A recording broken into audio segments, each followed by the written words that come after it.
Les élus de la province sud ont validé les comptes 2024 et examiné une décision modificative du budget. Seul le groupe FLNKS s'est abstenu au moment du vote. Bilan des comptes, une hausse de 6% des recettes, soit 3,154 milliards de francs, grâce à des ajustements de dotation de la Nouvelle-Calédonie et à l'intervention de l'État. Concrètement, Alcide Ponga a obtenu un mois de délai supplémentaire pour pouvoir faire les réformes, mais on voit bien que le Congrès va avoir des difficultés à voter les réformes qui sont attendues par l'État. Le risque, c'est que si les réformes ne sont pas faites, la deuxième partie du prêt ne soit pas versée. Si cette deuxième partie de prêt n'est pas versée, c'est 3,8 milliards d'impact négatif sur le budget de la province, qui est à ce stade incapable de les absorber. Donc c'est pour nous pas acceptable, pas possible que la deuxième partie du prêt ne soit pas versée. On espère que ce ne sera pas le cas. Une enveloppe réorientée à 78% vers l'investissement pour relancer l'économie locale, mais qui ne suffit pas à combler la baisse globale de 11 milliards de recettes de la collectivité. Toutes les collectivités font des efforts obligatoires parce que la baisse de notre budget est très importante et qu'en plus ça va s'accentuer. C'est-à-dire que l'État nous aide de manière exceptionnelle, mais cette aide n'a pas vocation à continuer à compenser une baisse de recettes fiscales qui malheureusement, elle, dure dans le temps. Dans un climat budgétaire tendu, un dossier cristallise le débat, les bourses étudiantes. Le tribunal administratif suspend la condition de 10 ans de résidence imposée par la province sud pour en bénéficier, une décision qui remet en cause la légalité du dispositif. S'il n'y a que 200 étudiants qui seraient concernés, pourquoi ne pas rétablir ces bourses? Qu'est-ce qu'on a à gagner si ça coûte encore moins cher que l'amendement qu'on a déposé? Et donc, on a calculé, il fallait 320 millions en début d'année, on est rendu au mois de juin, et on a proposé qu'on réinscrive les 200 millions qui restent par rapport à la fin de l'année, dans un budget, je le rappelle, de plus de 50 milliards, donc ça représente 0,3%. Pour la majorité, il s'agit d'un arbitrage assumé. Bien que c'est plus facile de proposer des dépenses nouvelles que des économies, mais c'est normal, à la limite c'est à l'exécutif d'assumer, on assume aujourd'hui. Si on a pu avoir la collectivité dans une aussi bonne santé, c'est qu'on a pris les bonnes décisions jusque-là. Mais ce choix est vivement contesté. Sur les 17 000 bénéficiaires d'aide, environ 100 jeunes seraient concernés. L'opposition, elle, défend une logique de solidarité. Et un de nos principaux efforts, même si c'est plus difficile parce que nos budgets sont très contraints, est justement d'éviter de creuser cette fracture sociale. Au moins, c'est de la limiter, de la contraindre. Là, cette mesure-là, elle n'aboutit à aucun avantage. C'est injuste socialement, alors que c'était possible budgétairement, et donc c'est injustifiable politiquement. La collectivité provinciale a un délai d'1 mois pour se mettre en règle sous peine d'amende. Après 1 an de prison, libéré sous contrôle judiciaire il y a quelques jours, le président du FLNKS et chef de la cellule de coordination des actions de terrain, Christian Théin, s'est exprimé pour la première fois dans les médias lors d'une conférence donnée cette nuit pour nous à Montpellier. C'est un beau gâchis ce qui s'est passé. Voilà les propos de Christian Théin retenus en titre ce matin dans l'article du journal Le Monde. Les événements nous ont rattrapés. Maintenant, il faut panser les blessures, peut-on entendre dans son interview diffusée sur BFM TV. De son côté, Outre-mer la première retient en titre ce regret du président du FLNKS. Je suis le premier désolé de ce qui s'est passé. Un discours dont les médias retiennent donc surtout sa tristesse face aux émeutes qui ont embrasé Nouméa et son agglomération. Même s'il n'a pas manqué de revenir sur son transfert dans l'Hexagone et sa difficile incarcération qu'il ne souhaite à personne de vivre, peut-on lire dans Libération.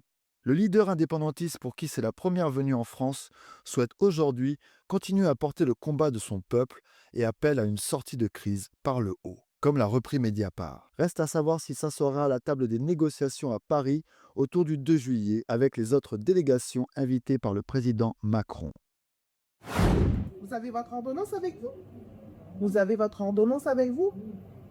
Malgré un moral en berne, le personnel continue de travailler. Le dispensaire de Ponéréouin est aujourd'hui en difficulté suite à un cambriolage entraînant la perte de 2 véhicules de service. Chaque matin depuis une semaine, les patients peuvent lire la détresse des soignants. On comprend le découragement du personnel aussi parce que voilà, c'est le dispensaire, c'est quelque chose de primordial pour la commune. S'il n'y a pas de médecin, comment on fait? Il faut aller jusqu'à Koné. C'est loin Koné. Je pense que à notre niveau, il faut parler autour de nous, à tout le monde, interpeller tout le monde, à ce qui se passe. Parce que s'il n'y a pas de médecin, on va faire quoi? On va mourir. La semaine dernière, 2 véhicules de service sont la cible d'incivilités au sein du dispensaire. L'un est volé puis retrouvé incendié et l'autre endommagé avec la batterie dérobée. De lourdes répercussions sur le fonctionnement des services et pour la santé des patients. On n'a pas de voiture de service pour pouvoir aller aider les personnes âgées en tribu, emmener leur traitement, aller leur rendre visite pour voir ce dont ils ont besoin. On est constamment ici au dispensaire, on est coincé ici. Mais alors que nous, on est là, mais on travaille pour la population. Pour les visites à domicile, l'auxiliaire de vie maintient le contact par téléphone. Au dispensaire, les prises de sang, les urgences et la téléconsultation sont maintenues malgré des conditions de travail dégradées. Incompréhension, insécurité, manque de considération, la souffrance des soignants est palpable. Bon, on se sent démunis, on est malheureux, oui, on n'a pas les outils, on n'a pas pour pouvoir aider les personnes. Et puis surtout nos personnes âgées ont pris. Déjà, de base, il reste que nous les infirmiers, donc... Même c'est heureux parce que vous êtes là. Parce que vous êtes là pour sauver. Voilà. On fait avec ce qu'on peut, ce qu'on a. Avec une patientèle d'environ 200 personnes, l'équipe tente tant bien que mal de maintenir un service de qualité. Tous espèrent maintenant une prise de conscience de la population pour que cessent ces incivilités. On focus vraiment sur la posture, hein, ok ? On se grandit au maximum, on reste bien placé et on respire vite, ok ? Depuis lundi, 6 nageurs de la Ligue calédonienne de natation s'entraînent à la piscine de Pointe-Boute avec pour objectif les mini-jeux du Pacifique à Palau. On n'était pas spécifiquement basé sur le physique, où vraiment ça allait être dur physiquement, mais beaucoup la technique et un petit peu perfectionnisé. Oui, comme on nage pas beaucoup, mais au moins ça permet de mieux se concentrer sur la technique. Chercher à améliorer tous les petits détails et à peaufiner. Et je pense qu'on va être prête physiquement, mais mentalement aussi. Durant ces quelques jours, ces 4 jeunes filles et ces 2 jeunes garçons ont pratiquement passé 5 heures par jour à nager. 2h30 le matin et 2h30 en fin de journée. Des journées intenses où différentes techniques de nage ont été approfondies. Effectivement, toutes les situations qui sont proposées, elles visent à travailler sur leur capacité à passer mieux à travers la flotte. Parce qu'un nageur, c'est quelqu'un qui doit s'organiser pour traverser l'eau, donc être dur, aligné, indéformable, aligné sur la surface, indéformable. Et donc toutes les situations qui sont proposées visent cette intention-là, en tout cas pour ce qui est des situations mises en place ce matin.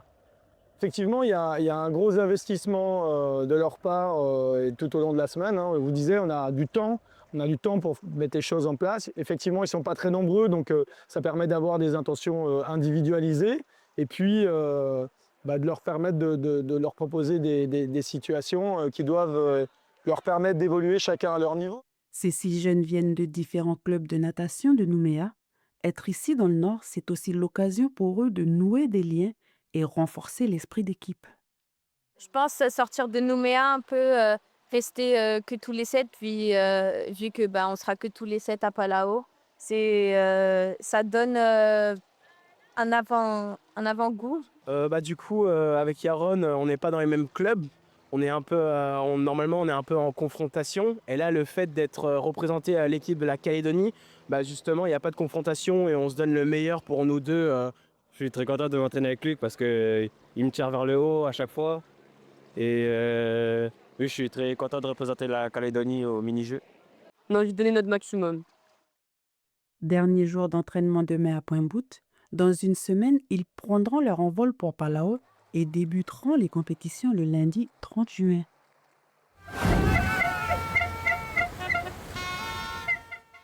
La course de la Groupama Race arrive à son terme. Une course où la météo a mis les équipes à rude épreuve jusqu'à la fin. Le premier arrivé hier en soirée et sans encombre, c'est le monocoque néo-zélandais V5, suivi dans la journée par Guilty, Speedmarine et Puro. Les autres équipes ont dû lutter pendant plus de 12 heures face à l'absence de vent, ce qui a contraint Young Guns à abandonner dans l'après-midi. Pour le classement général, on a donc le monocoque néo-zélandais V5 qui arrive en tête, suivi par Guilty, Speedmarine. Pulpito MLS, FCD et Romance, qui devraient arriver dans la soirée, sont en 3e et 4e position. BNC Mainnet se place quant à lui en 5e position. Les 11 autres navires sont toujours dans la course et devraient rentrer progressivement d'ici la fin de la semaine. Pour rappel, sur les 23 bateaux dans la course, 7 ont été contraints d'abandonner. La remise des prix se fera ce samedi à l'auditorium de la province sud. Tu poses comme ça, après tu rentres les doigts là. Tu rentres en dessous. Après tu tires le bout comme ça. Fibre d'écorce de bourrao en mai, grand-mère Fanny montre comment fabriquer la jupe de danse kanak, un des ateliers proposés par la Fédération des femmes de Wegwa ce jour. C'est le vieux Charles Paprigan, vieux Charles. Les tout là, c'est là-bas le maire. On va faire pour ça, pour danser. C'est de là que j'ai... Et après, nous, on a fait avec nous, l'association. Il y a des fins d'année des enfants de papa, mais ils nous disent à rien de faire. On le montre à eux pour faire des chutes. Michel tresse pour la première fois la fibre de bourrao. Comme j'ai su qu'il y a eu la Fédé là aujourd'hui, j'ai voulu apprendre un peu le système de ma grand-mère, parce que c'est ma grand-mère, elle faisait ça, mais moi, je ne connais pas. De l'autre côté de la salle, c'est une autre matière première qui est travaillée, la feuille de cocotier. Odette transmet le tressage de sacs, appelé ici et dans la région le keala. Maintenant, les femmes, même les femmes, les mamans, ils ne savent plus faire le keala. Et ce que c'était bien aujourd'hui, il faut que les mamans aussi, les jeunes, ils apprennent à faire le keala. Et le keala, tu n'as pas besoin d'aller acheter un sac commission pour prendre des courses ou bien pour aller au champ. Tu peux prendre le keala aussi. Le commencement, mais pour terminer, c'est un peu dur. Le commencement, c'est facile. Je ne connais pas tresser les panneaux. C'est pour apprendre pour aller à la maison. Pour mettre les provisions, tout ça, ou bien aller à la pêche. Le comité organisateur est satisfait de l'engouement porté à cet événement. Il y a surtout un besoin d'échange et de participation, de découverte. Parce que ce n'est pas tout le monde qui sait tresser, qui sait... Voilà. Hier, on a eu beaucoup de monde pour la couture et la teinture. Et puis de voir autant de participants, là, je vois sur mes fiches, là, je suis trop contente qu'il y ait autant de personnes qui soient venues, qu'elles s'imprègnent de ces traditions, de ces valeurs, aussi bien culinaires que culturelles. Dans un souci de transmission des savoirs et face au succès de cette première édition, la Fédération des femmes de Wegwa pense déjà à organiser une autre rencontre.